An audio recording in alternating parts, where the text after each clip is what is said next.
शिरूर भीमाशंकर राज्यमार्गावरती असलेला राजगुरुनगरजवळची जो पूल आहे त्या पुलाचा खरं तर दुरावस्था झालेलं पाहायला मिळतं। या ठिकाणी आपण पाहतो की ज्या पुलाचं 5 ते 6 वर्षापूर्वी खरं तर हा पूल तयार करण्यात आला होता, मात्र या पुलाचं जे स्टील आहे ते सध्या उखडलेलं पाहायला मिळतं आणि याचमुळे या परिसरामध्ये या पुलावरती मोठ्या प्रमाणामध्ये अपघात होऊन अनेक दुचाकीस्वार या ठिकाणी पडलेले पाहायला मिळते।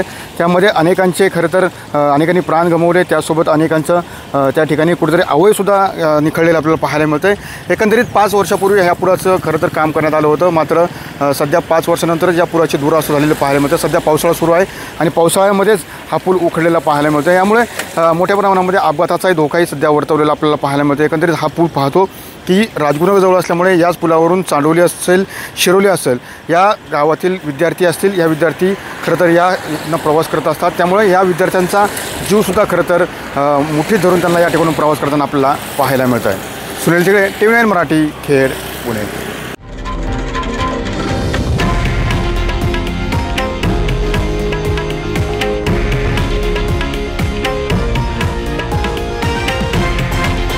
हे आहे देशातील नंबर 1 न्यूज नेटवर्क आणि आपण पाहत आहात TV9 मराठी, एकमेव।